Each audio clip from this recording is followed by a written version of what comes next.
Didier, je suis impatient de faire cette émission avec toi parce que, alors j'ai lu ton bouquin. Je voulais faire une émission d'ailleurs, même si tu n'avais pas de livre, parce que j'ai appris à te connaître cette année dans les manifestations, j'ai regardé tes lives et tout ça, la propension et puis l'intelligence avec laquelle et l'émotion avec laquelle tu es rentré dans ce moment des Gilets jaunes. Moi, ça m'a personnellement touché parce que j'ai vécu un parcours parallèle au tien, même si on n'a pas le même rapport au monde, quoi. Mais voilà, quoi. Et si toi, d'ailleurs, moi, je suis classé plutôt à gauche, voire pour certains à l'extrême gauche, et toi, tu es plutôt classé à droite, mais ça n'a pas grand sens, à mon avis, parce que quand on te lit, on voit que ces classements enfin, je veux dire, on nous colle des étiquettes qui n'ont pas grand intérêt. Mais c'est pour Passager clandestin donc, que j'ai lu, j'ai pris ce livre à Oléron où j'ai passé quelques jours il y a la semaine dernière. Quoi. Et puis, j'ai appris à te connaître en lisant le bouquin. Quoi. Donc, évidemment, moi, on s'est croisés quelques fois, on a bu des coups ensemble, mais je connaissais rien de ta vie. Et donc, en lisant le livre, alors c'est un livre qui est, comment dire, qui est multiforme parce que ça démarre comme une sorte de chronique d'enfance où tu racontes ton passé. Des fois, tu fais des inserts, des retours sur les gilets jaunes, etc. Et puis ensuite, on a tout un versant que moi j'ai trouvé vraiment intéressant, que j'ai découvert sur ton parcours politique, en fait, où tu as bossé à l'Assemblée. Après, il y a des fois des éléments de ta vie personnelle, ton amour de la moto, des amis, tu fais des portraits assez réussi de gens, c'est toujours très affectueux, ou des fois très vache aussi, parce que on va en parler, je veux dire, il y en a deux ou trois que tu alignes, c'est, c'est drôle d'ailleurs, il y a des fois où je me suis marré, et tu as toute une partie alors qui est intéressante que je connaissais déjà sur Médiamétrie, le CSA dont on va parler, et puis la fin c'est les Gilets jaunes, c'est un peu tout ça. Donc c'est un livre on voyage un peu, on est sur l'épaule du passager clandestin que tu es, et je voudrais, alors je suis un peu long dans mon intro, mais parce que je trouve que la préface qu'écrit Antoine Péon est vraiment intéressante parce qu'il dit ce que j'aurais dit, enfin avec ses mots à lui. Je vais lire quelques lignes et ensuite on parlera. C'est page 14, c'est tout au début, quoi. Il explique que la première, il te voit il te voit à Sud Radio parce qu'il est invité. Et il ajoute, je me souviens d'une conversation pleine d'intelligence, de respect et de sensibilité. Ton émotion à propos des gilets jaunes blessés, estropiés et borgnés était palpable. Un communicant m'avait pourtant prévenu, Sud Radio, c'est pinard saucisson.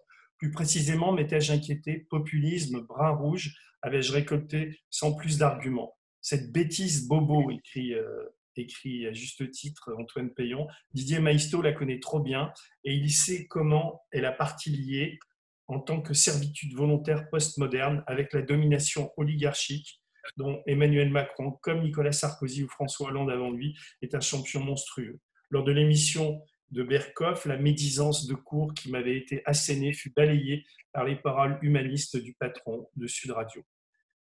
J'imagine que tu as été très, très touché en lisant ça, non? Parce que tu t'en prends quand même beaucoup plein la gueule par justement tous ces bobos, tous ces télé mainstream.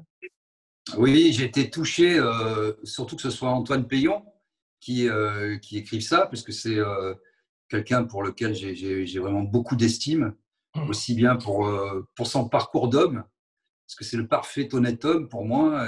C'est un peu une espèce, on ne se connaît pas depuis longtemps, mais une espèce de grand frère. Quand j'ai des doutes sur un certain nombre de sujets, sur des orientations que je dois prendre, bah je décroche mon téléphone, j'appelle Antoine. Je sais déjà à peu près ce qu'il va me dire souvent, mais je vais y chercher une confirmation, quoi.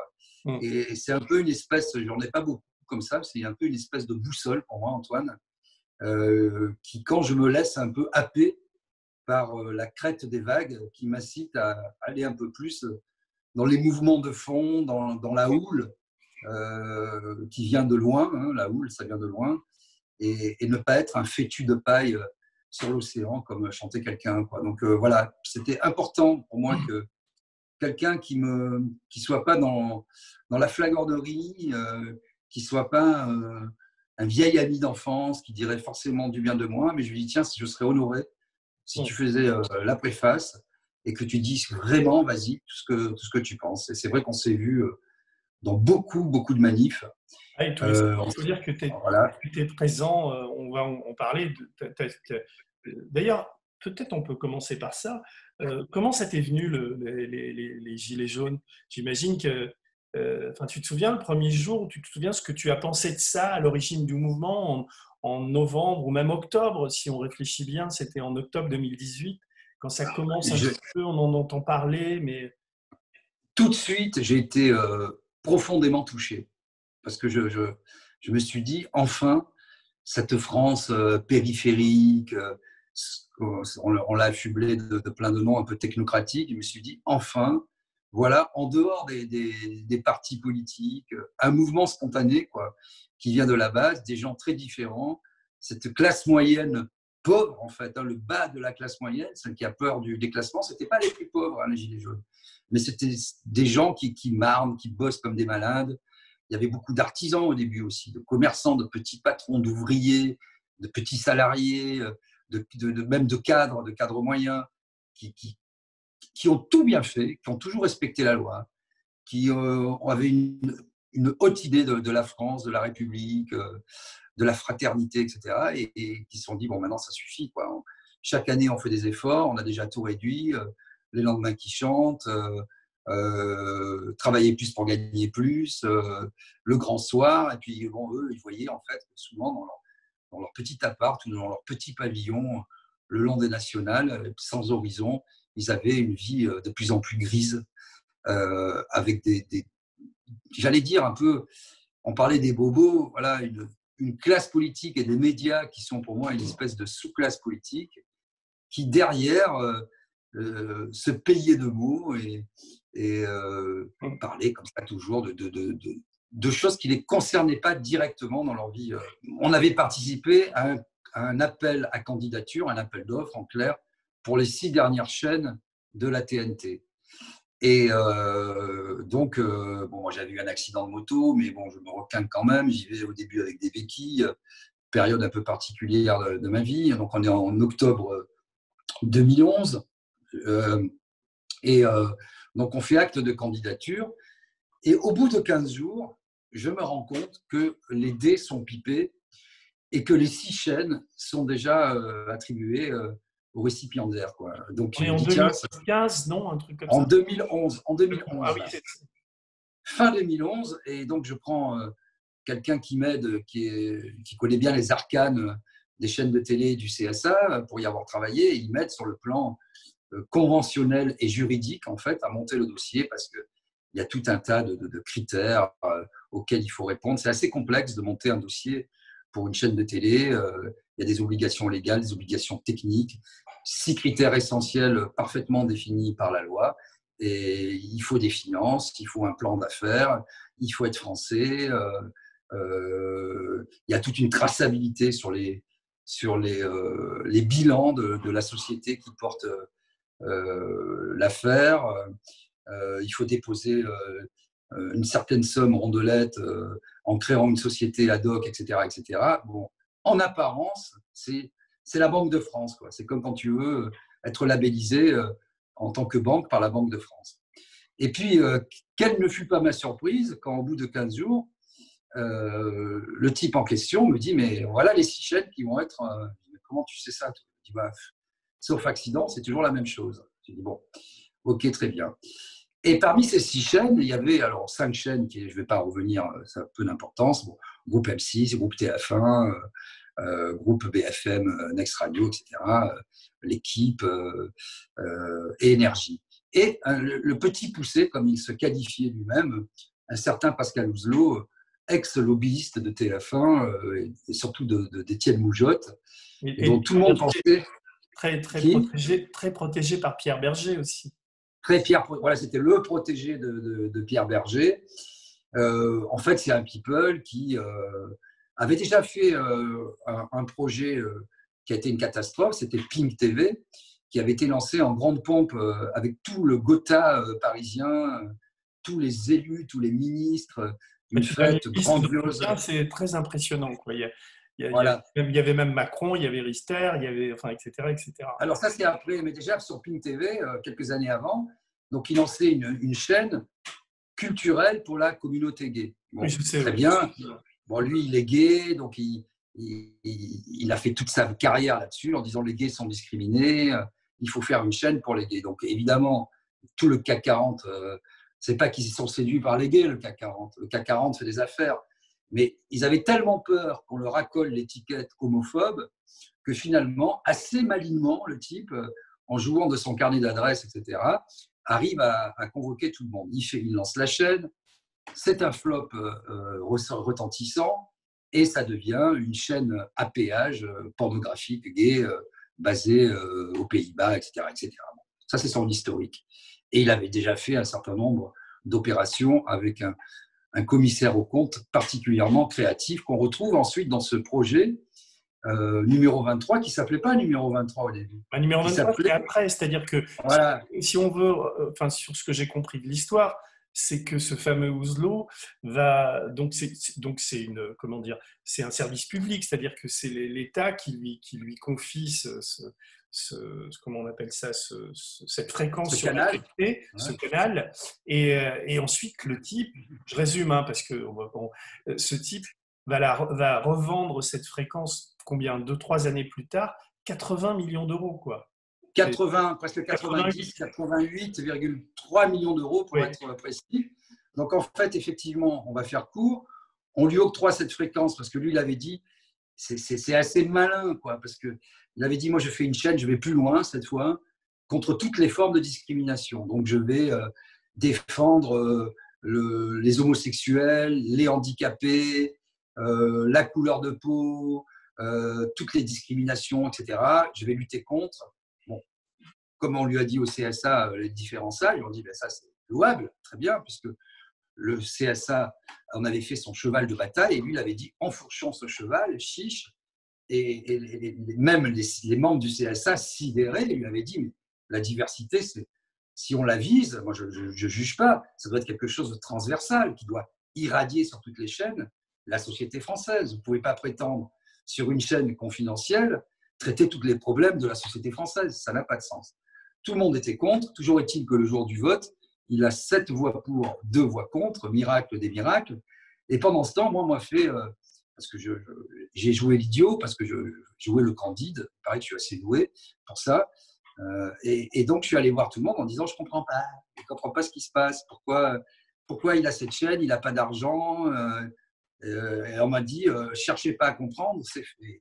Tout Paris m'a appelé, des présidents d'instituts de sondage, des journalistes célèbres, des chefs d'entreprise, des membres du cabinet de Nicolas Sarkozy, alors que celui-ci était président de la République, en me disant laisse tomber ou laissez tomber, cherchez pas à comprendre, c'est fait. Et un jour, donc, on m'a dit il faut que tu ailles voir Camille Pascal à l'Élysée, qui était à l'époque une des plumes pour les discours de Nicolas Sarkozy. Buisson aussi. Et Patrick Buisson, qui était l'autre plume et conseiller spécial, très influent. Et donc, je vais voir chaque fois avec témoin. Donc, la première fois, Camille Pascal avec un producteur incroyable de télévision, peu importe son nom, je ne veux pas lui porter préjudice. C'était un peu la vérité si je mens.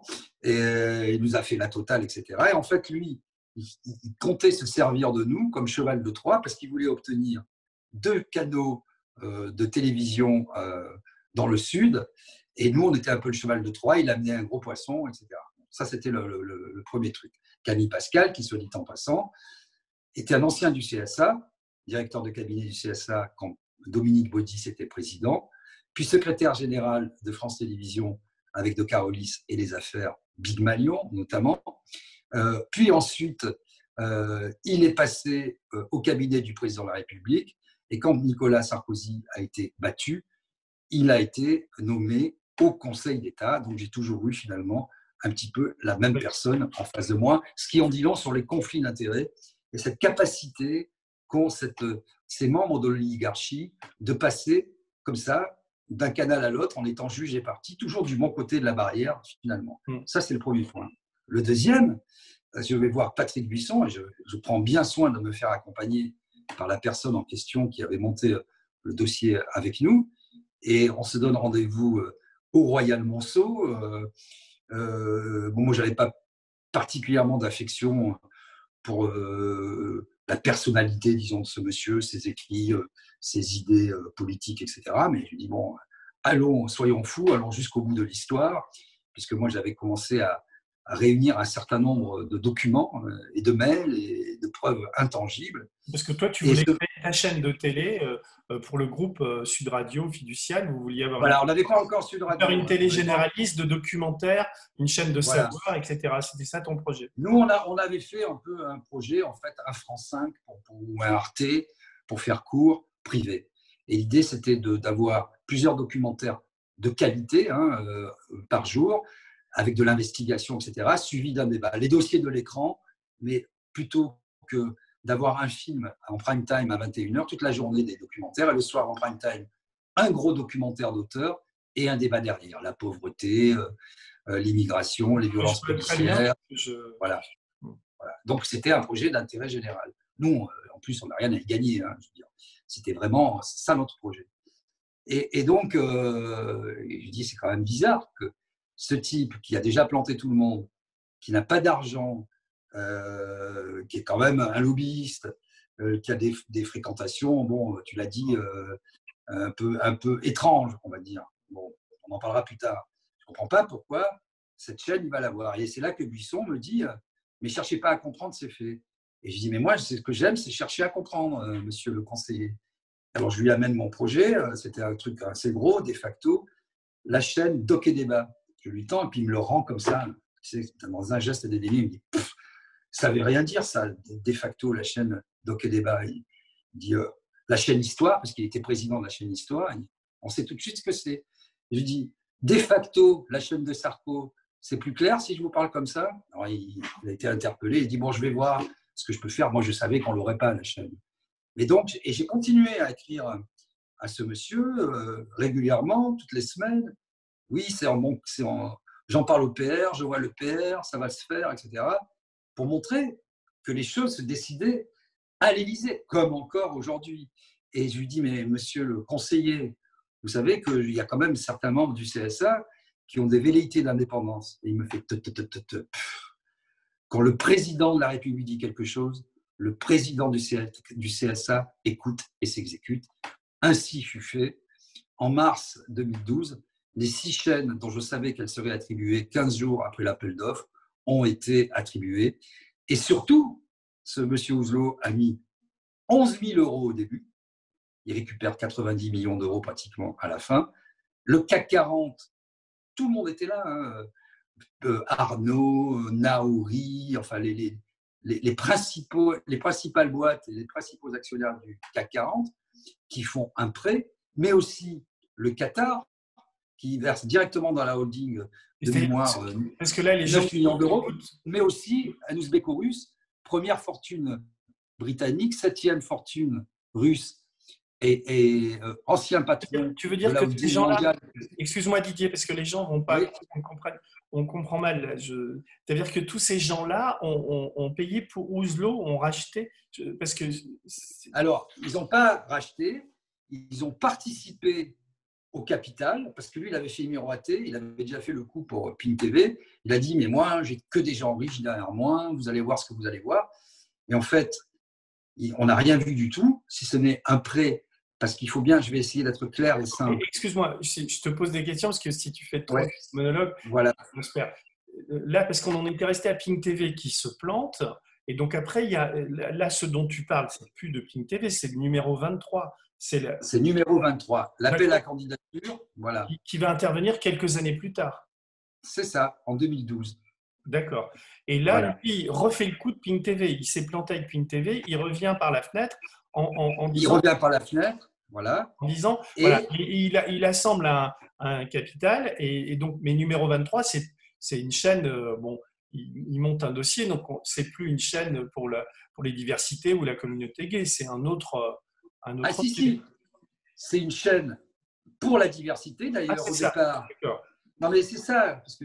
Non, mais je sais mais au départ, je voulais que tu racontes la scène, parce que c'est pour ça qu'on parle, mais c'est pas grave, hein. Mais c'est la scène qui va se passer 4 ans plus tard, quand Schramek vous te convoque avec de Tavernost et Alain Veil, etc., et que ton patron les envoie mais chier, comme j'ai rarement vu C'est ça, Mais pour comprendre cette scène-là, il faudrait que tu résumes Voilà. un peu plus brièvement le background. Alors, brièvement, c'est une chaîne qu'il a obtenue pour toutes les diversités, soi-disant, hein, Ouais. les handicapés, les couleurs de peau, etc.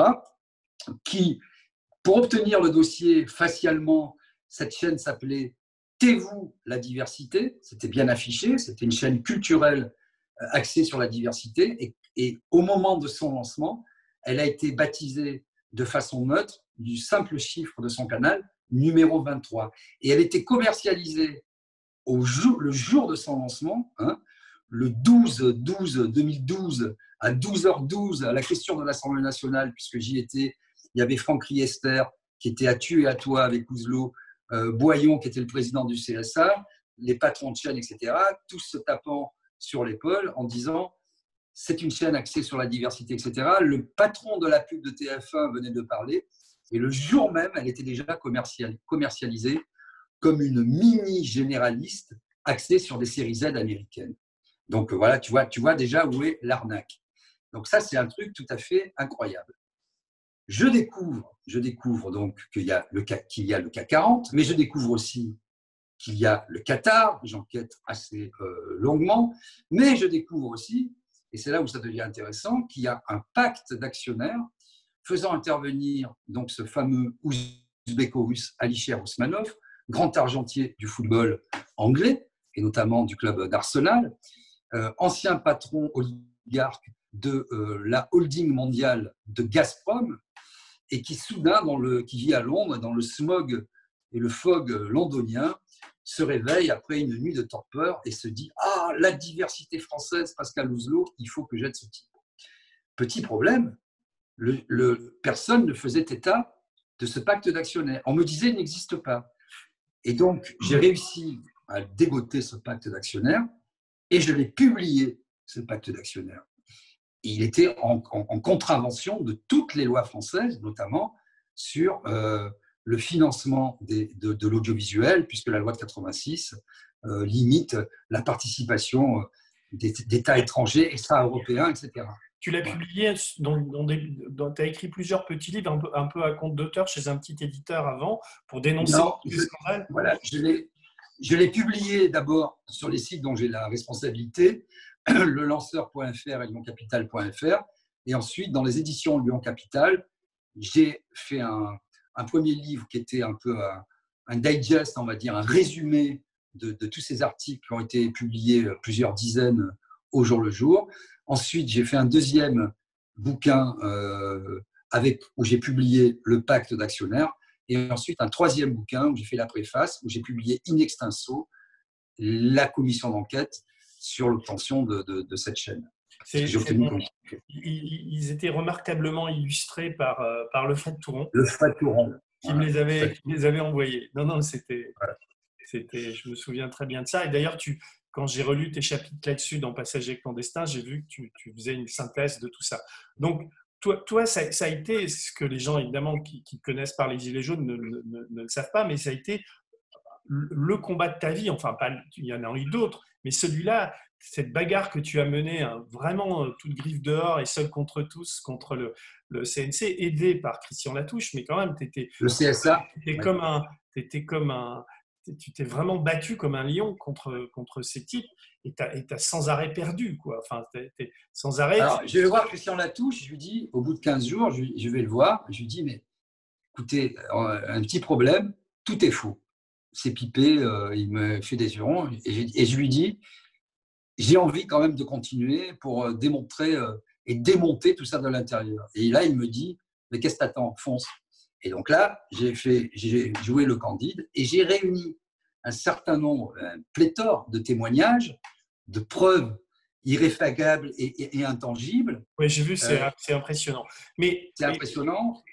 Et comment on arrive à ce jour où Nicolas Tavernos, le patron d'M6, te téléphone et te dit, bon, il faut que vous arrêtiez vos conneries. Enfin, c'est pas ça qu'il te dit, mais c'est comme ça qu'on peut l'interpréter. Ah, ça, c'est extraordinaire.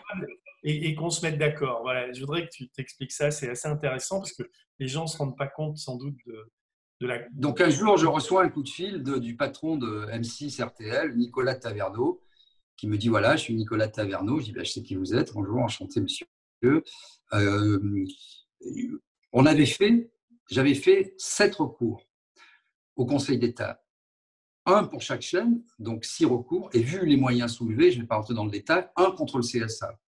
Et nous étions au Conseil d'État dans les suppléments d'instruction.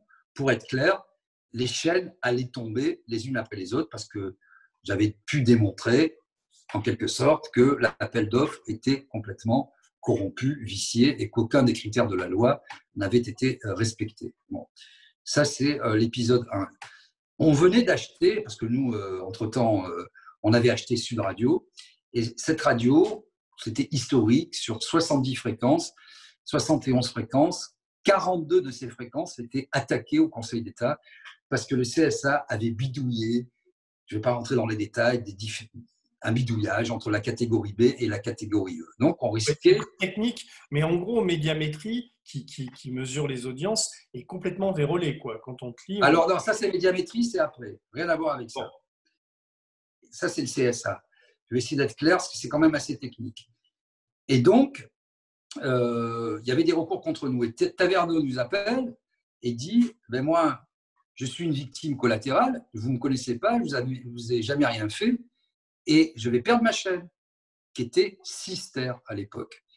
Et voyons-nous. Alors, je dis, ben écoutez, je vais en parler à Christian Latouche. Christian Latouche accepte, on se voit dans le bureau de Christian Latouche, et il lui dit, moi, je suis, à l'époque, RTL était cousine de M6, c'était pas si fusionné, mais c'était quand même le même groupe. Les recours qui étaient faits contre Sud Radio étaient faits par RTL, Europe 1 et RMC, regroupés dans un syndicat. Il dit, moi, je peux influer sur RTL, et on va discuter avec Schramek et Veil, parce que Veil perdait aussi sa chaîne. Bon. Schramek était à l'époque le patron du CSA. Voilà, ancien directeur de cabinet de Lionel Jospin, ancien conseiller d'État aussi. Et donc, on se réunit dans le plus grand secret, dans le bureau du président du CSA, Christian Latouche et moi, Nicolas de Taverneau, Olivier Schramek et Alain Veil. Et puis, il nous expose. Schramek nous dit, mais moi, je connais Oliven, qui était le patron d'Europe 1 à l'époque, je vais peut-être faire quelque chose. Veil dit, bah oui, moi, je veux bien enlever mon recours. Et Taverneau, de même. Nous, on était demandeurs de rien, parce que nous, si tu veux, on était passés à autre chose, mais ça nous faisait gagner du temps, parce qu'il aurait fallu aller au Conseil d'État pour défendre les fréquences, etc. Et bon, Latouche, il est un peu tiède, parce que c'est pas trop son truc de négocier. Nous, on n'avait rien à demander. On part, et puis 15 jours se passent. Un dimanche après-midi, Taverneau m'appelle, avec une petite voix, lui qui est quand même un peu un mec, tu vois, entreprenant, etc. Il me dit, j'ai un problème, on a un problème, Veil ne veut plus faire l'accord. Je dis, attends, mais c'est quoi ce mec? Pourquoi il ne veut plus faire l'accord? C'est lui qui est demandeur, nous, on n'a rien à y gagner, ni rien à y perdre. Je vais en parler à Latouche, mais je connais déjà la réponse. On se réunit quelques jours plus tard au même lieu, dans le même lieu, dans le bureau du président du CSA, avec les mêmes acteurs. Et là, Veil nous fait du chantage et nous dit en fait qu'il suspend son accord au non-passage en TNT gratuit de LCI qui avait loupé le virage de la TNT gratuite. Et là, Christian Latouche il a dit, enfin, moi les bras m'en tombent, je suis sidéré, vous faites du chantage à l'État, mais vous savez à qui vous parlez, vous savez à qui vous avez affaire. Moi, je ne mange pas de ce pain-là. Nicolas Taverneau embraye en disant, bah oui, là, Alain, quand même, tu vas un peu fort. Veil se tourne vers moi, cherchant un peu de réconfort, j'en rajoute pas. Je lui dis, Alain, force est de constater que ce sont des choses qui ne se font pas. On part, Latouche dit, moi, je rentre dans ma coquille. 15 jours se passent. Le CSA n'autorise pas LCI à passer en clair. On finit par faire l'accord, retirer chacun nos recours, et on fait gagner finalement 100 millions d'euros à chaque chaîne, parce qu'ils avaient, TF1 avait provisionné, par exemple, 100 millions d'euros de pertes, parce que lancer une chaîne, il faut quand même des moyens techniques, humains, matériels, financiers, c'est une grosse ingénierie, du stock, c'est une chaîne nationale, quoi. Bon. Et donc, on clôt l'affaire. On se dit, magnifique. Et on fait ça par mansuétude, parce que Schramek nous joue du violon, les autres nous jouent du violon. Il faut sauver la filière, on ne va pas se battre entre nous. Nous, on était victimes, hein, parce que la chaîne qui était… Parce que vous miroitiez à l'époque, enfin, la contrepartie, c'est que vous obteniez une fréquence. ou pas? Mais oui, parce que si tu veux, toute honte mue, sur les 35 dossiers qui avaient été déposés, honnêtement, le seul qui était viable économiquement et viable d'un point de vue de l'intérêt général, c'était le dossier qu'on partait de facto, parce qu'on a bien vu que les autres dossiers, il y avait des dossiers complètement fantaisistes, dont ceux qui allaient devenir numéro 23. Il faut savoir que quand il a eu sa chaîne, comme tu l'as dit, en contrepartie, donc c'est gratuitement, en contrepartie des intérêts patrimoniaux de l'État, il doit l'exploiter. Or, il n'y avait pratiquement pas de salariés. Des programmes de série Z avec des maquilleurs, des extraterrestres qui venaient sur Terre, des hommes lézards, nous expliquer que les humains n'étaient pas humains. Enfin, des trucs, des tatoueurs, des trucs d'outre-tombe. Tout ça au nom de la diversité. Donc, lui a obtenu cette fréquence contre vous, malgré les promesses de Schramek. Enfin, c'est ça ou pas? Alors, c'était Boyon à l'époque. Il n'a pas obtenu contre nous parce qu'il y avait différents dossiers. Mais disons que si on regarde les 6 critères objectifs de la loi, on cochait toutes les cases, nous. Mais ce que je ne comprends pas quand tu le racontes comme ça, c'est l'attitude de Veil, d'Alain Veil, donc qui vous envoie buller, mais en même temps, comme tu dis que vous n'avez rien à gagner, rien à perdre, donc pourquoi Christian Latouche s'est emporté comme ça et a claqué la porte? Parce que nous, si tu veux, on veut bien sauver la filière, puisque nous, effectivement, on était passé à autre chose. On n'avait pas eu la chaîne et on avait racheté une radio. Parce que finalement, la radio, ça nous plaisait aussi, et peut-être même plus, parce qu'au départ, on cherchait à avoir une radio. Mais c'est parce qu'on a fait ces recours qu'un jour, quelqu'un est venu nous voir en disant « Moi, j'ai une radio avant, puisque j'ai entendu que vous étiez au CSA, que vous étiez intéressé par la radio. » C'est l'opportunité qui a été créée, c'est comme ça qu'on a racheté Sud Radio. Mais c'est tout. Et donc, nous, du coup, on n'a pas lâché l'affaire, même si après, on l'a lâché, comme je l'ai dit, en disant « On ne fait pas du chantage comme ça, on ne fait pas du chantage. » Mais ça, c'est que le premier volet. Mais le plus extraordinaire arrive. C'est que je suis invité ensuite, j'ai un coup de fil par un type qui s'appelle Laurent Azout, qui avait le mandat de vente de Sud Radio. On n'avait pas utilisé ses services parce qu'on a dans Fiducial un service de M&A, etc., c'est-à-dire pour étudier les comptes, etc. On avait payé sa commission, on dit mais on n'a pas besoin de vous. Ce type m'appelle, il travaillait depuis pour Jean-Marie Messier. J'arrive dans l'hôtel particulier de Jean-Marie Messier avec une belle berline sur des pavés, le charme discret de la bourgeoisie, ces cabinets comme ça de conseil qui se la pètent avec des œuvres d'art dont on ne comprend pas trop ce qu'elles signifient, mais on comprend qu'elles coûtent très cher. Le type arrive une demi-heure en retard et tout est fait pour le décorum. Et puis il me dit « Ça va les affaires? Ça va ?» Je dis « Ouais, ça va. Écoutez, on fait notre petite vie. » Il dit « Ça va être dur. » Je dis « C'est comme tout le monde. » Il dit « La télé, ça vous intéresse la télé ?» Je dis « Faut voir. » Il dit « Non, parce que moi j'ai du lourd, j'ai du gros poisson. Drahi. Ça vous parle, Drahi? Vous connaissez Drahi? Drahi, vous connaissez Drahi? Je dis « Oui, je connais Drahi. » J'ai des journaux. Il dit « Voilà. J'ai une chaîne, moi. J'ai une chaîne sur le marché à vendre. Numéro 23, je vous la vends 100 millions d'euros. » Alors là, je dis 100 millions d'euros, c'est tout. Pour une chaîne aussi exceptionnelle et dont la ressource est aussi rare, c'est rien du tout. Et je me dis, en fait, on a sauvé le CSA, qui à l'époque n'était pas autorité administrative indépendante, mais un bout d'État, donc était responsable, l'État était responsable sur ces deniers. On a sauvé les 6 chaînes, finalement, et cette chaîne qu'on a sauvée vient ensuite se revendre à nous pour 100 millions d'euros, alors que le type l'a eu gratuitement. Alors je me suis dit, il y a quelque chose qui dysfonctionne. Je me dis, si on me le fait, si on me la joue comme ça, c'est qu'ils ont intérêt à ce que cette vente, et c'est là où est toute la subtilité, toi qui connais bien Clearstream, tu vas comprendre comment se joue la manip. Je vais voir Taverneau, c'était au petit restaurant là, du Grand Palais, sa première fois. 2015, là, 2016, ou on est plus on doit être en 2015, quelque chose comme ça, ouais. Et j'ai dit, tu te rends compte, ils veulent me revendre la chaîne. Et il me dit, mais tu ne crois pas à si bien dire? Ils me l'ont proposé aussi. Je me suis dit, mais enfin, ça n'a pas de sens. Et il m'a dit, Schramek m'a dit, si vous voulez la chaîne, monsieur de Taverneau, je ne m'y opposerai pas. Et là, je lui dis, bon, je comprends, regarde bien. En fait, ils ont déjà l'acheteur final, ce qui était ma première idée de départ, parce qu'on comprend bien qu'un type désargenté qui n'a eu que des prêts, même avec un pacte d'actionnaires, de corruption, en fait, puisqu'il était en miroir, je t'expliquerai comment, de la convention, c'est-à-dire qu'au bout de 2 ans et demi, ce qui était une première dans l'histoire des chaînes de télé, il pouvait revendre sa chaîne. Un success film comme Oslo, voilà. Il était même prévu des émoluments supplémentaires dans le pacte d'actionnaires s'ils arrivaient, si le directeur général de la chaîne arrivait, faisait ses meilleurs efforts pour la vendre avant la fin de l'année.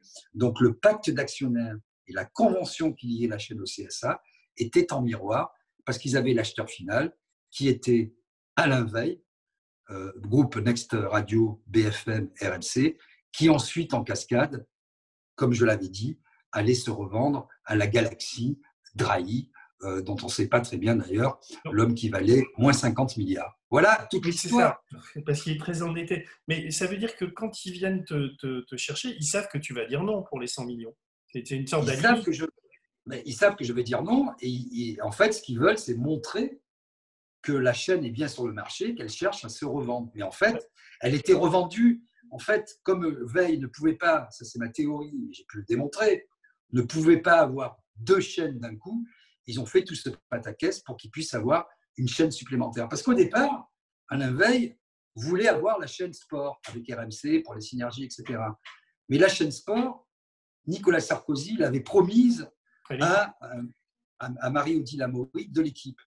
Et il avait enclenché du coup le Conseil national du sport français, là, l'Olympique français, qui avait milité pour dire oui, c'est pour l'équipe, ce qui était normal d'ailleurs. Pas normal. Ça a l'air de rien ou ça a l'air compliqué ce que tu racontes là, mais ce qu'il faut dire, c'est qu'aujourd'hui, nous, citoyens ou téléspectateurs, on est victimes de ces merdes qui passent sur ces chaînes merdiques tous les jours et qui nous mangent le cerveau, quoi. Ça n'a absolument pas joué son rôle, on n'a absolument pas été protégé par ces soi-disant sages. Ça est un nid de compromission, à te lire, à t'entendre, même si on ne comprend pas les détails. C'est la démonstration éclatante de cette corruption. Là, j'emploie des grands mots, mais c'est ça. C'est une corruption absolument endémique et généralisée. D'ailleurs, il y a un détail que j'ai trouvé assez intéressant, c'est que ce fameux Oslo, qui a toujours de la ressource, protégé par Pierre Berger, va se retrouver, dis-moi si je me trompe, mais au conseil de surveillance du journal Le Monde. Absolument. Et que toi, quand tu essaies de dénoncer tout ça, tu n'auras jamais un journaliste du Monde, tu n'auras jamais voix au chapitre, et c'est toujours la version d'Oslo ou comment dire, la face claire de cette histoire et jamais la face sombre qui est racontée par les journalistes du Monde. Le Monde ne m'a jamais donné la parole, a donné uniquement des interviews ou des papiers complaisants pour M. Oslo, en précisant, nous précisons que M. Oslo est membre du directoire ou je ne sais pas quoi du Monde, etc. Je n'ai jamais pu m'exprimer, je n'ai jamais pu faire valoir les choses. Mais pareil, au Figaro, quand je suis invité par le Figaro Orange, là, c'est Enguerrand Renaud, journaliste média qui officie aussi sur le service public, sur France Info, qui est là en fait pour lécher les bottes de tout le mainstream et tout le système, etc. Un ancien employé de banque d'ailleurs, qui invitera Oslo et moi qui m'invitera en me faisant un papier après ensuite absolument dégueulasse en choisissant la photo où j'avais l'air drogué, voilà, des vieilles techniques. C'est sûr que quand je lis des papiers sur toi, surtout avec les gilets jaunes, on ne t'épargne pas, quoi. Je sais parce que je suis passé par là et bon, ça me passe. Je ne m'entends pas de le coquillard, hein, comme disait Queneau. Mais alors, on va revenir après sur le livre, mais je trouve qu'il y a une ellipse dans ton bouquin, c'est justement Sud Radio. Et on passe. Alors, dans toute la première partie, c'est d'ailleurs très intéressant, tu racontes tes débuts on va dire tes débuts dans la vie, quoi, où tu es un môme de Toulon, tu vis tes parents sont des gens pauvres, enfin tu te fais tout seul, quoi. Et puis et en fait, ce qui te permet de bien gagner ta vie, en tout cas. D'ailleurs, j'aimerais qu'on en parle. C'est la politique, c'est-à-dire que et là, tu es payé au black. Enfin, tu racontes. Et d'ailleurs, tu vas très vite à droite parce que. Enfin, je crois qu'un des premiers employeurs, c'est Patrick Collier. Alors lui, tu dirais voilà. ces pages qui sont gratinées. D'ailleurs, son surnom, c'est Pomme. C'est moi qui lui ai trouvé, moi. Ouais. Patrick Collier-Marie. Patrick Collier-Marie, parce qu'il est mari à Michel Alliot-Marie. Voilà. Alors souvent, c'est vrai, bon, j'avais fait j'avais commencé dans la presse. J'étais au Figaro, etc. Mais pas que. Je bossais pour VSD, pour Courrier International. Mais Mais parce que toi, au départ, comment dire, tu pensais à droite, tu votais à droite, ou pas tu du n'avais tout, rien à foutre? pas du tout. Moi, j'ai toujours été intéressé par les idées de Philippe Séguin. Dès que Philippe Séguin, moi, je suis issu d'une famille de gauche, quoi, hein, je veux dire, dans toute ma famille, combat ouvrier, CGT, ma mère était syndiquée FO, ouvrière et employée à l'Arsenal. Mon père a fait mai 68 à Toulon. Voilà, bon, mes ancêtres étaient résistants. Mon grand-oncle s'est fait fusiller par les nazis et son pseudonyme c'était Remember. Il a une rue à Arles, etc., etc. Donc j'ai baigné dans cet univers-là. Mettons que voilà, dans cette gauche, mais cette gauche qui existe peut-être aujourd'hui, mais c'était la gauche ouvrière, la gauche des combats, pas la gauche des bobos, quoi, hein, pas cette social-démocratie dégueulasse, insipide, qui trouve en Macron une espèce de père spirituel. Finalement, c'est cette gauche qui dit on peut gagner du pognon, on est des bons bourgeois, et cette droite qui dit on peut aller finalement à la messe parce qu'on est des sociaux, quoi. Donc moi, c'est pas du tout ma famille de penser ça. Donc je suis issu de cet univers mental-là. Et bon, moi, quand je fais un voyage en Australie pour la presse, quoi, j'étais grand reporter, je tombe sur une élue de PACA, là-bas, je ne rentre pas dans les détails, et elle me dit, je concours pour la députation. Une prof d'italien, c'est super d'ailleurs, Henriette Martinez. Elle se fait élire, et je dis, moi, j'adorerais faire de la politique, j'aime bien Séguin, tout ça. Et elle m'appelle, elle est élue en mars 1993, et elle me dit, écoute, elle tient sa promesse, elle me dit, voilà, moi j'ai déjà des assistants, mais mon voisin de circonscription qui s'est fait réélire, Patrick Collier, que je ne connaissais pas, cherche un assistant parce que son assistant était Frédéric Lefebvre, le fameux Zadig et Voltaire. Et donc, il s'est tiré chez Sarko pour être attaché parlementaire, puis il deviendra chef de cabinet, etc. Il dit, tu peux postuler. Donc, je postule, on est 30, puis 20, puis 10, puis 2. J'obtiens le poste, je ne suis pas fils d'archevêque. Il me dit combien vous gagnez. J'ai dit à la fin, au Figaro, je gagnais 15 000 euros. Ah ben, écoutez, l'affaire est faite, c'est ce que je venais à votre prédécesseur. 15 000 euros ou 15 000 francs 15 000 francs, pardon. 15 000 francs. Non, parce que je n'ai jamais gagné beaucoup d'argent. Et surtout à cette époque, je mordais voilà, la poussière. Et je tirais la vache par la queue. Donc, gagner 15 000 francs. Et il me dit, c'est ce que je donnais à votre prédécesseur. Bon, je lui fais cadeau des 10 jours, parce que je dis, je vais apprendre le boulot. Bon, j'ai une formation littéraire et juridique. Je suis passionné par la chose publique. Bon, boulot d'assistant parlementaire, tu l'apprends en 2 jours. Hein, soyons clairs. Quand tu es passionné par la chose publique, une fois que tu sais comment tu déposes un amendement, à quel bureau, tu sais ce qu'il faut faire. Et donc, premier mois, alors passe le mois d'avril, pas payé. Passe le mois de mai, je ne suis pas payé. Il dit, oula, mais qu'est-ce qui se passe? Le mois de juin arrive, je dis, moi, attendez, je suis dans le rouge. J'ai quitté le Figaro. J'avais quelques économies, enfin, mes indemnités de licenciement, je suis à sec. Ma femme était enceinte, en plus. Hein, et on vivait dans un appart pourri dans le 11e qui n'était pas encore à la mode. Et il me dit, bon, ben, ok, je comprends. Alors qu'il avait promis un contrat en bonne et due forme. Parce que je pensais que tu étais assistante d'une députée. Tu dis il. Non, Patrick Collier, là. Ah oui, parce que voilà. Dans l'histoire. Henriette Martinez m'avait dit essaie de postuler, quoi. Ah oui, donc là, tu étais l'assistante de Patrick Collier. Parce qu'on on avait l'impression que tu étais l'assistante de cette femme. Non, de Patrick Collier. Et donc, il me dit de guerre lasse, parce que je lui mets un peu la pression. Je lui dis moi, attendez, j'ai pas d'argent, je travaille, j'ai toujours été payé, je ne demande pas des milliers de cents, mais vous m'avez promis un contrat. On est à l'Assemblée nationale, temple de la démocratie de la République, je ne comprends pas trop là. Et il me dit allez voir le docteur Estival, et il me donne l'adresse. Je me rends à l'adresse dite, à Neuilly-sur-Seine. Donc j'avais à l'époque, j'étais gamin, quoi, j'avais 26 ans. Quoi, hein. Je vois l'adresse, pas de plaque, une plaque en cuivre sans nom, parfaitement astiquée. Je sonne, un homme en livrée vient m'ouvrir.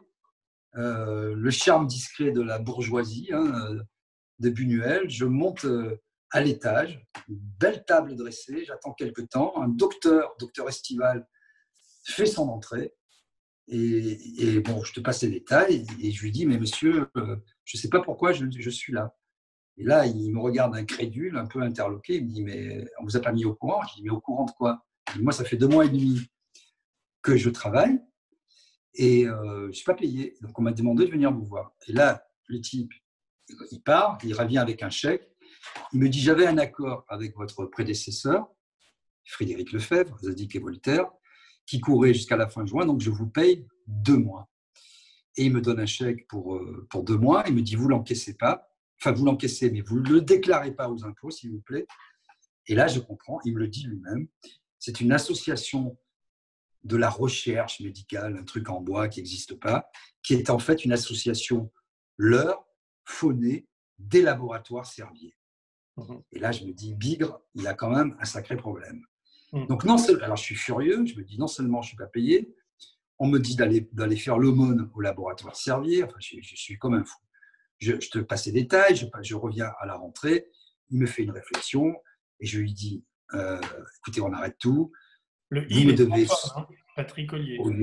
Voilà, alors, petite parenthèse, Patrick Ollier, qui il y a quelques jours vient dans une incroyable acrobatie, conserver son poste de président de la communauté de communes du Grand Paris ou un truc comme ça. Je sais plus. Voilà, président de la métropole du Grand Paris, une institution qui ne sert à rien, sauf à faire élire un président et des vice-présidents grassement rétribués, qui n'a pas de budget propre et qui vient se superposer avec la complicité, l'accord tacite d'Anne Hidalgo qui n'avait pas envie de se faire emmerder par les presses, donc il a réussi à passer entre les mailles et puis à se prendre du blé. D'ailleurs, il va se prendre un salaire, lui, dans ce truc ou pas? Il va se prendre 5 000 et quelques euros net, oui, comme d'habitude. Oui. Donc c'est le champion pour faire des magouilles derrière-cours, etc. Il a trahi tout le monde. Magouille, c'est manœuvre, on va dire, parce que c'est diffamatoire. Manœuvre. Ouais. Manœuvre. Mais de coup, il a l'air assez armé quand tu parles de lui, parce que ce que tu racontes sur lui, on va pas évoquer sa vie privée, mais il y a des pages sur sa vie privée qui sont assez truculentes. Mais sur ses liens avec Kadhafi, avec les vendeurs d'armes, etc. Parce que Patrick Ollier, quand on le voit, on se souvient à peine de sa tronche, puisque c'est vraiment le type le passe-partout. Sans saveur ni odeur, voilà. Ouais, mais quand même, il est dans tous les bons coups, quoi. Enfin, et dans en 2000, au début, au début des années 2000, il a une idée. Il dit, c'est Chirac qui m'a demandé. Moi, je connais bien connu Chirac, c'est pas du tout Chirac qui lui a demandé. Il a une idée, c'est de créer un club d'amitié, comme il y en a un certain nombre à l'Assemblée nationale, France-Libye. Et donc, il crée ce club d'amitié. Il y avait lui, il y avait des députés de gauche et de droite, Raoult, François Hollande, enfin un certain nombre de personnes. Il était à l'époque président de la commission de la production des échanges, qui est devenue à l'Assemblée la commission des affaires économiques. Bon. Et là, on se dit, tiens, pourquoi lui, il fait ça avec la Libye, Kadhafi, terroriste international, mis au banc de la société internationale. L'archive, il le défend tout le temps, Kadhafi, quoi. Voilà. Et donc, il fait ça et il commence à se rendre à Tripoli. Et Kadhafi, en bon chef de guerre, chef de clan, il comprend à travers ce type un peu insignifiant qui rêve d'avoir des honneurs, qui chaque fois veut être ministre et chaque fois ça lui passe sous le nez, il dit lui c'est bon. Et donc petit à petit, Ollier fait de nombreux allers-retours à Tripoli et il est le grand organisateur de la venue de Kadhafi en France sous le règne de l'omniprésident Nicolas Sarkozy. Et à ce moment-là, Nicolas Sarkozy accueille avec Michel Alliot-Marie et Patrick Ollier Mouammar Kadhafi à Paris, la grande limousine, une délégation de 400 personnes, danseuses du ventre, cérémonie, fête, Mercedes, cigares, harem, tente devant l'Élysée, dans les jardins de l'Élysée, humiliation de tout le peuple français, quand même, comme jamais on a été humilié après la Seconde Guerre mondiale, et tous ces élus, un certain nombre d'élus, qui vont se prosterner sous la tente, boire le thé avec Mouammar Kadhafi. Et quand même, il y a quelques personnes dont je commence à faire des blogs en disant, bon, avec un certain nombre de grands reporters et tout, et quelques femmes politiques, Ramayad, très peu, qui disent, enfin, la France n'est pas un paillasson sur lequel on s'essuie les pieds. Et lui, il dit, mais il a changé, Mouammar Kadhafi, c'est mon frère. Ouais. Et il lui offre, c'est mon frère, il lui offre l'esprit des lois de Montesquieu. Et tout le monde vient se prosterner devant ces Amazones, puisque je te rappelle quand même qu'à l'époque, la presse mainstream, et tout le monde ne tarissait pas d'éloges sur ces femmes magnifiques. Toi, tu écris dans ton bouquin qu'il y a des mômes, des filles de 14 ans qui font partie des harems et des partouzes géantes qui sont organisées. En fait, ces fameuses Amazones, à part une infinitésimale partie des femmes qui sont dans sa protection rapprochée, il y avait des codes couleurs pour les uniformes d'ailleurs. 99% de ces femmes étaient des esclaves sexuels, dont les plus jeunes avaient 14 ans, qui étaient enlevés dans leur village et violées et tabassées devant leur famille, qui étaient ensuite conduites dans des forts complètement sécurisés dans le pays, des harems de M. Kadhafi. Il y a eu 6000, au bas mot, femmes violentées et violées, détruites psychologiquement, déshonorées, évidemment, dans un pays arabe. Une femme violée, elle ne peut plus avoir sa place dans la société. Et Cogent le raconte dans un de ses bouquins. Voilà. Et donc, c'est là quand Cogent fait son bouquin, prix Albert Londres, que ça prend une aura et une importance dans la société française. Et tout le monde dit horreur, malheur. Voilà. Et lui avait dit, alors non seulement il a fait ça, se disant toujours au nom de la France, parce qu'il fallait normaliser, puis on avait des contrats à prendre, il fallait refourguer les Rafales, il fallait refourguer un certain nombre d'avions, il y a eu des consortiums complètement fous, des Bakchiche, Djouri, Takiedine, Guéant, tout le monde était là, tout le monde se rendait au palace de Tripoli pour essayer de tirer la couverture à soi, pour faire du pognon aussi. Hein, parce qu'ils étaient... Et toi, tu les as croisés, tous ces gens-là? Parce qu'à un moment, tu parles même de Djouri dans ces années-là, alors qu'il n'était pas connu à l'époque. Ah, moi, je connaissais, bon, je ne vais pas dévoiler parce que, les sources, parce que j'avais beaucoup travaillé forcément sur ces dossiers. J'avais fait des blogs d'ailleurs à l'époque, bon, que j'ai supprimé après, qui n'intéressaient personne, sauf quand après l'histoire est sortie, parce qu'il faut savoir aussi que ces femmes, ces fameuses Amazones, étaient aussi recrutées autour des Champs-Élysées, dans tous les bars autour des Champs-Élysées. Il avait une espèce de mère maquerelle qui était Kadhafi, qui était sa maîtresse femme, là, un peu comme l'autre pour Epstein, et qui lui rabattait des jeunes filles. Voilà. Elle prenait des billets d'avion. Ça vous dirait de passer un week-end à Tripoli, tout frais payé, etc. Et puis les filles, après, étaient violentées, battues. On faisait des partouzes géantes avec des chefs d'État. Voilà la réalité. Et puis quand ensuite, il y a toutes les affaires de prétendu financement, soyons prudents, puisque pour l'instant, la preuve n'a pas été apportée. On sait ce qui est arrivé. La foudre s'est déclenchée contre M. Kadhafi, qui a été notamment lynché et peut-être, et sans doute, et sûrement assassiné avec... Toi, alors, si on essaie de suivre ton parcours, tu as ce parcours politique. Après Ollier, tu vas voir comment s'appelle-t-il, Fraisse, je crois. Marc Fraisse. Alors moi, j'avais décidé, après cette première aventure malencontreuse, je dis, bon, c'est un malentendu. Le pire endroit pour faire de la politique, c'est l'Assemblée nationale. Les types sont faux, je suis mal payé, etc. Et puis, Stefanini m'appelle.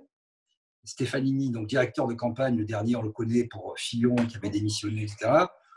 Grand serviteur de l'État, un type moi, avec qui j'ai toujours eu de bons rapports et pour qui j'ai de l'estime, m'appelle, me dit, je ne suis pas au courant, parce que j'étais au siège du RPR à l'époque. Hein. Le type, Ollier, était délégué général avec des gros portefeuilles. Et je dis, non, Patrick, voilà, je ne suis pas payé, je me tire, non, moi, ce n'est pas pour moi, voilà, je ne mange pas de ce pain-là, et puis de toute façon, il faut que je bouffe, quoi. Il me dit, non, mais attends, pars pas tout de suite, j'ai des bons échos, tu démerdes bien. Il y a un type là qui s'appelle Marc Fraisse, il vient d'être élu, son assistante s'est tirée, vois-le. Allez, fais-moi plaisir, tu le vois. Je le vois, le type m'intéresse, il était plutôt de gaulliste social, même si c'est un peu une tautologie. il aimait bien Séguin. Et donc, tout de suite honnête, tu vois. Ouais. Il me dit, voilà, il reste ça sur mon enveloppe. On va ensemble au bureau des affaires financières. Je vous donne tout ce qui reste. C'était un peu moins que ce que j'espérais, 13 500 francs. Il voulait faire une campagne municipale à Villeurbanne. Il dit, j'ai besoin d'un directeur de campagne. C'était la présidentielle. Et je dis, OK, allons-y. Et à ce moment-là, toute la France était baladurienne. Et toi, moi, tu es je vais dans son bureau. chiracien. Et alors, moi, je ne suis pas chiracien, vraiment. J'aimais bien Chirac. J'étais séguiniste, pour être franc. Et donc, je lui dis, vous aimez bien Balladur? Il me dit, ouais, bof, faut voir. Il me dit, non, moi, c'est Chirac qui m'a fait, c'est Chirac qui allait me chercher. J'ai dit, ben, écoutez, voilà ce qu'on va faire. On va créer un club, une association dont vous serez le président. On va faire signer les députés pour susciter la candidature de Jacques Chirac à l'élection présidentielle. On mettait, note bien la date, en décembre 93, hein, ça faisait 8 mois que Balladur était Premier ministre et toute la France était baladurienne. Tous les médias étaient baladuriens, l'UDF était baladurienne. Et Sarkozy même avait dit, imaginez, Madame Claire Chazal, si M. Chirac se retire, M. Balladur sera élu au premier tour. Ça veut dire, on était dans un délire collectif, quoi. Et moi, je me dis, si Balladur est président de la République, c'est Macron avant l'heure. C'est la fin des petits pois. En plus, il était d'une suffisance. Et donc, au début, je fais ça. On fait un petit club. On est 7 signatures. Et on rame. J'obtiens les signatures à contre-courant. Je vais avec Chirac dans les quartiers difficiles, Bron, Vénissieux, Vaux-en-Velin, toutes les cités pourries, etc. On fait du porte-à-porte, des réunions privées, dans la merde, les pieds où ils voulaient être, au milieu des pitbulls et des bandits, etc. Et je crée avec quelques camarades un club autour de Séguin qui s'appelait le RAP, Rassemblement pour une autre politique. L'idée, c'était contre l'Europe de Maastricht, pour une république sociale, laïque, etc. Et Chirac remporte l'élection présidentielle. Il nomme Juppé à Matignon. Et là, je me tire. Ouais, mais justement, je voulais en venir parce que là, comment dire, tu es quand même un gros déçu, enfin, puisque tu connais le système de l'intérieur, tu es quand même un gros déçu du chiracisme. Et pourquoi il y a très vite cette détestation de Juppé? C'est quoi la différence entre Juppé et Chirac? Et pourquoi Chirac choisit Juppé dans ce cas-là?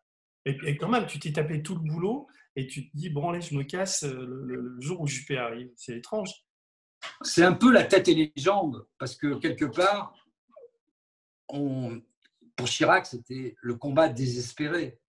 Et il faut voir que maintenant, avec les années, les nuls, les guignols de Canal, etc., on a une image de Chirac, et puis il est vieux, puis il vient de mourir, extraordinaire, le père de la nation, qu'est-ce qu'il était sympa, il buvait de la bière, il fumait des clopes, il touchait le cul des vaches et éventuellement des filles, et qu'est-ce qu'il était sympa. Mais il faut voir qu'à l'époque, Chirac, c'était la raideur, il était détesté, Chirac. Il était plein de stigmates, plein de tics. Voilà. Et donc, petit à petit, il a compris ça, Chirac. Et il est allé, il y a eu plusieurs Chirac, hein. Le Chirac du travaillisme, le Chirac de l'ultralibéralisme, du thatchérisme, le parti de l'étranger. Bon, on n'a jamais vu, voilà, etc., du bruit, des odeurs. Bon, il y a eu plusieurs Chirac. Mais là, il y avait un peu une conjonction et on s'est dit, on a commencé à y croire. Il y avait Todd dans l'équipe. Il y avait Denis Tillinac, des gens un peu des grandes gueules comme ça, un peu des écrivains, des sociologues. Il y avait un vieux fond républicain incarné par ces gens-là. Et petit à petit, quand Séguin, avec ce côté tonitruant, cette espèce de mec au-dessus des partis, est arrivé dans la campagne, et là, c'est ce qui a fait gagner Chirac. Il y avait un élan formidable. Pourquoi il a pris lui, Premier ministre? Qu'est-ce qui s'est passé pour que ce soit Juppé qui gagne la partie, toi qui étais à l'intérieur? Moi, j'ai une explication, c'est que Chirac a toujours désigné Juppé comme le meilleur d'entre nous. On se rappelle de la formule. Juppé, c'est un mec tout gris. C'est le système Juppé, quoi. Tu vois, c'est Man in Black, tu vois ce que je veux dire. On l'appelait Amstrad à l'époque, parce que c'est le mec un peu chaud, comme disait Chirac, Séguin, je me méfie des grands maigres. Bon, et tu vois, c'est vraiment le type Man in Black, il est là, pas d'état d'âme, pro-européen, il a un peu une dose de tout, c'est le technocrate dans toute, j'allais dire, sa splendeur. dans peut-être sa splendeur et surtout sa misère. Et splendeur et misère des courtisanes. C'est un courtisan qui prend des airs hautains et qui ne s'est jamais trompé que sur l'essentiel, Juppé, en vérité. De la réforme des retraites à l'Europe, aux finances, il n'a jamais fait que c'est l'éternel candidat. Voilà. Donc, ça rassurait Chirac. Et il y a eu quelque chose un peu du fils maudit, du fils mal compris, du côté de Séguin, parce que Séguin, bon pupille de la nation, avait trouvé dans Chirac l'incarnation du père, certainement, et Chirac se méfiait, il y avait une attirance, répulsion, hein, se méfier de Séguin. Il y avait eu au plus l'épisode des rénovateurs, hein, avec Michel Noir, Bérou, quand on regarde avec le recul qu'il y avait dans cette bande. La préhistoire, quoi. C'est la préhistoire, mais ça fait mourir de rire, parce qu'après, ces gens-là se sont partagés le pouvoir quand même. Et donc, il y avait ce truc mal digéré, et il s'est toujours méfié de Séguin qui prenait trop d'importance, qui prenait la lumière, qui était visiblement plus cultivé, donc, toi, meilleur orateur, etc. Toi, donc, c'est ta répulsion de Juppé qui te fait quitter le navire. Oui, parce que je vois, si tu veux, que Juppé, dont on a dit en plus que c'était le fidèle parmi les fidèles, mais que nenni, que nenni. Juppé, quand il a vu que les chiffres commençaient à vaciller, il s'était déjà rapproché de Balladur, ce que peu de personnes savent en réalité. Tu peux le raconter, d'ailleurs, c'est des pages du livre qui sont intéressantes. Tu es invité chez Pascal Praud, et c'est Maurice Safran, je crois, de mémoire, qui te traite, mais un peu comme, excuse-moi l'expression, mais comme de la merde, quoi. Enfin, il te regarde de haut, t'es vraiment le je suis invité parce que j'avais fait, tu vois, c'était ma rencontre avec les Gilets jaunes. J'avais fait, j'allais dans le Perche, sur la RN12, je vois des Gilets jaunes, je m'arrête toute la nuit. Et en fait, en arrivant à destination, 3 heures du matin, je ne peux pas dormir, je suis touché. Et je dis, c'est ma famille, c'est mon milieu. Et je fais une espèce de tribune qui me sort en 20 minutes, comme un trait du cœur. Je suis vulgaire comme un gilet jaune. Et donc, je mets sur Facebook, que je n'utilisais plus depuis des années, sur Lyon Capital, et le truc explose. Et j'ai plusieurs, 1 million de vues dans le week-end. Quoi. Un truc incroyable. Et tout le monde se saisit les Gilets jaunes se saisissent de ce texte, parce que j'avais mis des mots, en fait, simplement, c'était le bon moment. J'avais objectivé un ressenti, j'avais mis des mots sur ce qu'il ressentait. Voilà. Et donc, Pro m'appelle, me dit, c'est génial, ton texte, incroyable, j'ai lu ta tribune. Viens lundi matin, à l'heure des pros, là, je ne sais plus le nom de l'émission, oui, l'heure des pros, tu viens en parler, tu seras l'invité principal. Je dis, écoute Pascal, avec plaisir, pas de problème. Et donc, j'arrive à l'émission, et là, je suis seule Elisabeth Lévy me défend. Tout le monde me tombe dessus, notamment Maurice Safran, qui avait la bave aux lèvres et qui bafouillait, qui était pétri de haine en disant « Vous avancez masqué, c'est pas la France, ça, c'est pas la France !» Il était tremblotant, tu vois. Je dis « Mais qu'est-ce qu'il… » À la pub, je lui dis « Mais vous êtes toujours comme ça, mais qu'est-ce qu'il me méprise, il m'insulte, il vitupère, tu vois. » Et je me rends compte qu'à ce moment-là, donc je fais 3-4 émissions derrière. D'abord, à cette émission, personne n'avait lu la lettre. Personne n'avait lu la lettre. Ça se lit en 1 minute 22, tu vois. Ça fait un feuillet. Donc, il parlait… c'est ce que je représentais. Parce qu'à un moment, j'ai pris le fait et cause pour le peuple. Donc, il fallait m'assassiner. Parce que comment quelqu'un de ma condition, sans savoir quelle était ma condition, mais j'étais responsable d'un média, comment tu vas défendre les Français ? Mais c'est une honte, quoi. Et donc, j'y suis allé 3-4 fois. Et puis, j'ai appelé Pascal Praud. Un jour, je lui ai dit, écoute, je ne viendrai plus. Parce que c'est la foire d'Antoine, c'est celui qui gueule le plus fort, c'est n'importe quoi. Et moi, quand je ressors de là, je peux gueuler, j'ai de la faconde, je sais mener un débat, mais qu'est-ce qu'il en reste ? Rien, rien. Il n'en reste rien. Vous avez fait le buzz, vous avez fait l'audience. Et donc maintenant, je privilégie les médias dits alternatifs, parce qu'on peut parler correctement. Je te lis, parce qu'il y a plein de passages sur les Gilets jaunes. Il y a ce truc que j'avais relevé, page 198, tu écris « Tous ces people adorent le peuple et le comprennent, entre guillemets. Ils sont solidaires, de loin. Pas question, en revanche, que leur quotidien confortable soit impacté, ne serait-ce qu'à la marge. Je montre leur duplicité, les réseaux sociaux s'enflamment.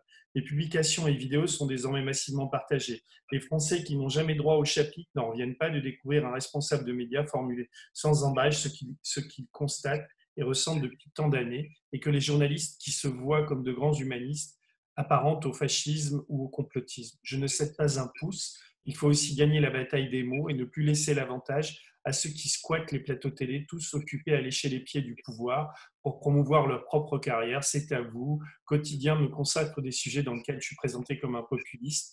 Il est certainement très sympathique, mais le peuple que Maestro pardon, veut représenter mérite mieux que le fond de vulgarité qu'il étale parfois, déclare Apathy, parole d'expert. Les pires photos de moi glanées au fin fond de l'Internet sont agrandies et occupent des écrans durant ces procès en sorcellerie. On m'y voit échevelé, les yeux à moitié fermés. Il faut que le physique corresponde à mon âme dégueulasse. Je me photographie avec les pires grimaces et on voit les résultats en rédaction avec un petit mot pour votre prochain sujet. Ouais, enfin bon. J'ai fait ça. Et en fait, je blague à part. C'est quand même affecté par ça. Non, mais je dirais pas affecté. Moi, ma personne, j'ai l'habitude, tu vois, je veux dire, bon, les médias, il y a longtemps que ça commence à… J'ai roulé ma bosse. Ma personne m'indiffère, en fait. Parce que je sais les risques que je prends en faisant ça, en réalité. Ce que j'aime pas, c'est le mépris. Et à travers ma personne, moi, je n'étais qu'un héros AUT, un messager de ce que je voyais dans la rue, parce que j'ai souffert avec les gens. J'ai pris des lacrymos, j'ai pris des coups de matraque, j'ai pris des bombes de désencerclement, j'ai vu Jérôme Rodriguez tomber à côté de moi, j'en ai vu des gens se faire tabasser pour rien, des familles entières, des papis broyés par la BAC, tabassés par la BRAB. Et donc j'ai dit, il faut le montrer ça, parce qu'au début j'étais incrédule, moi, mon ADN il n'est pas du tout anti-flic, la moitié de ma famille qui est flic ou gendarme, mais moi, je vois ce que je vois. Et je pense qu'un journaliste doit être témoin de son temps. J'ai voulu être un témoin. Mais quand j'ai vu et lu, rappelons quand même un peu d'histoire, Renaud Dely, qui fait son tweet « Vermine », c'est le Troisième Reich. Quand on déshumanise les gens, hein, voilà, quand on déshumanise les gens, qu'on les met au rang d'insectes. Donc j'ai publié son tweet. Il a dû s'excuser. C'est excusé après. Voilà, mais parce que j'ai publié le tweet, parce que je l'ai mis en exergue et qu'il y a eu 8000 retweets et des mecs qui étaient scandalisés. Quand Roselyne Febvre, patronne de la rédaction, chef du service politique de France 24, service public, hein, dit finalement il ne reste des Gilets jaunes qu'un goût prononcé pour la violence, le racisme, l'antisémitisme, bref, ce qu'il y a de pire dans l'humanité. Non mais comment on peut laisser passer ça quand tu as Bernard-Henri Lévy qui fait la campagne européenne d'Emmanuel Macron et qui dit les Gilets jaunes avec sa voix de stentor complètement nulle, parce qu'une fois le prompteur était tombé en panne, il s'est fait siffler. Les Gilets jaunes, les antisémites, ils donnaient des spectacles dans des théâtres, c'était nul. Mais c'est lamentable, des gens comme ça.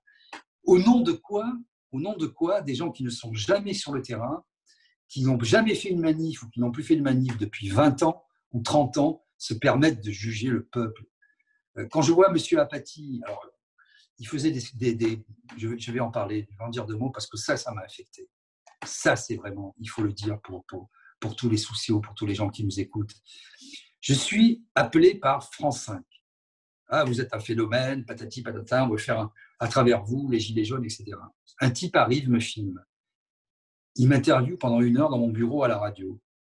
Il repart à France 5, il m'envoie un texto, il dit ah, je ne suis pas responsable du montage, me dit-il. Je dis bon, ça y est, ils vont me faire un truc de salaud. Ils ont remonté mon interview de A à Z pour faire la substantifique moelle en 5 minutes. Hein. Ils m'ont fait dire le contraire de ce que je disais. Et quand on dit c'est le service public, non, ce n'est pas le service public. C'est Troisième Œil Production, M. Capton, etc., ami de M. Macron, qui, le soir de l'élection de M. Macron, le lendemain, on a eu droit à la géographie sur toutes les chaînes de télévision, où tu voyais comme ça une espèce de génie lévité entre Mitterrand et le Léviathan devant la pyramide du Louvre, de Touchant-Pater, et donc qui produisent cette émission, qui la revendent à France 5, soi-disant service public, avec M. Lescure qui est sur le plateau, qui lui-même a des intérêts dans cette société Troisième Œil. C'est ça que je… Donc quand les gens, Macron, les citoyens regardent, tu vois, un truc comme ça, ils disent « Ah, c'est service public, c'est une enquête sérieuse. » Voilà comment ça se passe. C'est ça qui est dégueulasse. C'est souvent accablant. Macron, tu l'appelles Benito Macroni. Alors ça, j'avais dit Et le soft 3 mois. fascisme de la République en marche, quoi. Ouais, non, en fait, j'avais dit 2 mois dans une émission de télé avant la présidentielle. Je me dis, qu'est-ce que vous pensez ils avaient éliminé tous les candidats, on vient à Macron. Et j'avais eu ce mot qui m'était venu, il dit, mais Benito, Macron, c'est Benito Macroni. J'avais dit, le type était interpellé. J'ai dit, oui, c'est du fascisme soft, parce qu'il y a un fascisme soft. Et j'avais dit, s'il est élu, et il a des chances d'être élu, vous allez voir qu'il va dériver petit à petit vers ce fascisme soft, d'érédiction de tous les sujets, haine des corps intermédiaires, mythe du chef surpuissant. Et je faisais en fait une analogie, quand on connaît un petit peu l'histoire, puisque ma famille sicilienne notamment a fui le fascisme dans les années 30 en Sicile, pour se réfugier en Tunisie notamment. Et quand on voit les années 20, les années 30, la montée du fascisme, et je dirais tout ce qui était décrié par Benito Mussolini, on retrouve, et j'invite les historiens à le faire, les mêmes travers, les mêmes mots qui sont décrits et décriés. Et en fait, je me disais, mais en fait, tous les ferments sont présents pour avoir sous couvert de communication, on est tous sympas, oh, la social-démocratie triomphante, qu'est-ce qu'on est bien entre nous, etc. Je dis, attention, ça va être un pouvoir autoritaire qui déteste la presse, qui déteste les libertés publiques, qui détestent que les réseaux sociaux après s'en être servis, parce qu'en fait, ils ont des bots. On l'a vu, 75% des gens qui suivent le compte d'Emmanuel Macron sont des faux comptes et de Mediapart. T'en parles d'ailleurs. Je voulais, voilà. parce que je suis victime comme toi de ces trolls de la République en marche. Mais enfin, toi, ça prend parfois des proportions. Enfin, on a plein de points communs. Enfin, on a quelques points communs, et qui sont quand même. Oui, attention, tu vas te faire mal voir. Hein, non, mais j'en ai rien à on va dire que tu es de droite après. Attention. Pas de problème. Non, mais nos points communs, c'est Jérôme Rodriguez, c'est Christophe Détinger, dont j'ai fait une émission. Enfin, on n'était pas nombreux et on n'est pas nombreux à les mettre en avant, à dire leur courage, à dire à quel point ils ont été emblématiques de ce mouvement des Gilets jaunes. Et voilà, moi, je suis très. Tu as de très belles pages sur Jérôme. Et voilà, j'étais aussi un des premiers à parler de. Quand tu rencontres Christophe Détinger et quand tu vois la manipulation que décrit très bien Antoine Peillon dans son livre, dont il a été victime au moment de cette fameuse ces coups de poing, c'est un type, j'ai pas peur de le dire, moi, pour qui j'ai du respect, il est courageux, enfin, il est passé par des moments très difficiles. Enfin, ils ont été tellement assassinés par les médias. Enfin, il y a eu une telle. Mais au-delà de ça, moi, je ne vais pas rentrer dans les détails et dans l'intimité, puisque toi aussi, tu le connais. Mais ces gens sont détruits. On leur a tout pris. On leur a pris leur œil, on leur a pris leur famille, on leur a pris leur boulot, on leur a pris leur espoir. C'est terrible, on les a mutilés. Ça, au nom de la France, au nom du respect, au nom de la défense de la République. Mais quand on connaît ces gens et quand on a vécu les choses, moi, je ne suis pas dans la géographie, tu vois, non plus. Je les ai accompagnés, j'ai vu leur parcours, j'ai vu le déroulement et l'enchaînement des faits. Et quand je vois comment ça a été présenté dans les médias, mais c'est une honte, c'est une honte. Et sur Jérôme Rodriguez, je crois que tu dis, oui, sur les réseaux sociaux, je publie un court texte intitulé Les temps qui viennent. Je suis toutefois loin du compte. L'acte 11 sera bien plus terrible et Jérôme Rodriguez y perdra un œil, mais pas ses couilles. C'est vrai que Rodriguez a une manière et en plus, c'est un mec plutôt calme, enfin, avec tout ce qu'il a vécu, enfin, il est tout le temps présent. C'est une sorte de rock, quoi. Enfin, c'est très difficile c'est très difficile pour Jérôme. Il n'en a peut-être pas conscience aujourd'hui, mais il y a un aspect, je dirais, sacrificiel dans sa personne. Et sa personne est beaucoup plus importante que sa seule personne. Donc, il doit se dépatouiller avec ça, Jérôme. Et il n'est pas toujours très bien dans sa tête aujourd'hui. Mais à un moment, il l'a symbolisé, malgré lui, et aussi avec lui, parce qu'il l'a voulu, bien sûr, mais il a symbolisé quelque chose, le peuple en marche, quoi. C'est le tableau, c'est Gavroche, c'est le tableau de Delacroix, la liberté vit dans le peuple. Il y a toute cette dimension-là. Et quand tu es un simple humain, d'une famille modeste, portugo-française, que tu as vécu en banlieue, tu as de la gouaille, que tu viens du commerce, tu n'as pas fait des grandes études, et ben il faut vivre avec ça, quoi. Il faut vivre avec ça, et c'est très difficile. C'est ça que je veux dire à tout le monde. Et après, chacun pense ce qu'il veut de son combat, etc. Comment tu vois où où est le mouvement des Gilets jaunes aujourd'hui? C'est compliqué parce qu'il a été. Il y a deux choses, si on veut être vraiment correct. Il y a ce qui est revendiqué Gilets jaunes aujourd'hui. Et ça va dans des combats qui peuvent être le comité Adama, contre le racisme, l'écologie, la planète, parfois très éloignés des revendications du début. Et encore une fois, chacun pense ce qu'il veut. Je ne qualifie pas ça. Et donc, moi, je dis toujours, il n'y a pas le mouvement des Gilets jaunes, il n'y a pas les Gilets jaunes. Il y a des gens qui, à un moment, se revendiquent Gilets jaunes, et il faut faire attention avec les étiquettes, parce que ça marche aussi pour les Gilets jaunes. Ce côté pernicieux, on t'impose une étiquette, l'infamie sur le front, et après tu dis « Ah, Gilets jaunes, pas Gilets jaunes ». Bon. Et il y a l'incroyable masse informe en gestation qui, à la faveur de ce qui va se passer, plans sociaux massifs, faillite, reconfinement, absolue, délégitimation de la toute parole publique, remise en cause des forces de l'ordre, remise en cause, on voit encore cette pantomime effroyable et pitoyable de ce qu'a fait le président de la République après le Conseil européen, nous racontant à peu près le contraire de ce qui s'est passé quand les gens vont atterrir et vont perdre leur boulot, vont se rendre compte dans la précarité dans laquelle ils vont être, qu'il ne va pas y avoir du boulot pendant longtemps.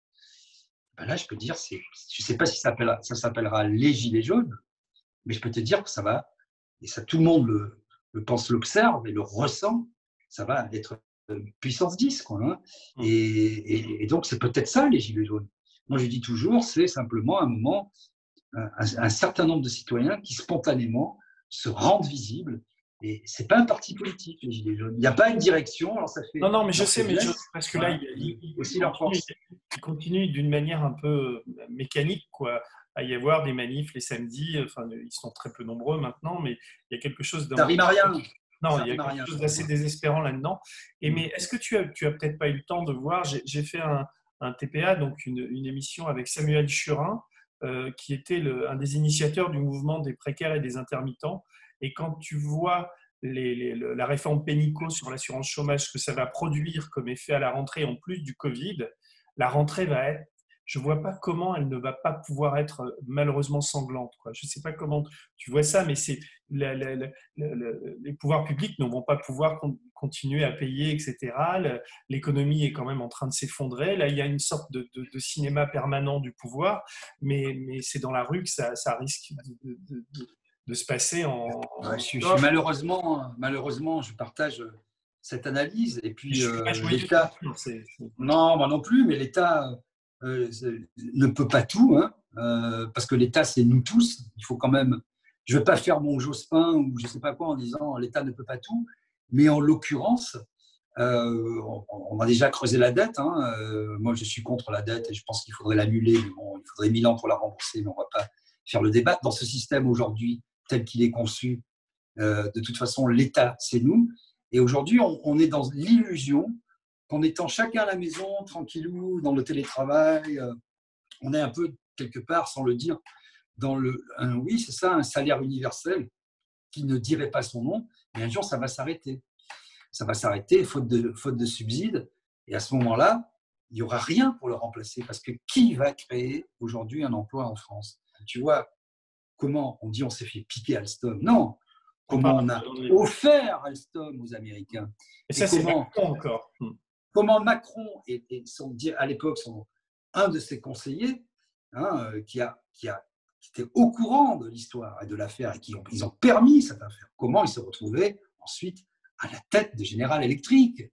Ouais, je sais. Mais c'est quand même dramatique, tu vois. Donc, le fleuron, on les bazarde et on voit la dépendance vis-à-vis notamment de la Chine, on l'a vu avec le Covid et tout, mais on n'a plus rien, quoi. Écoute, on va exploser les compteurs là au niveau horaire. Donc, on aurait pu parler de telles choses. On aurait pu parler d'Étienne Chouard, puisqu'on a en commun aussi cette histoire. On peut en parler, en dire 2 mots.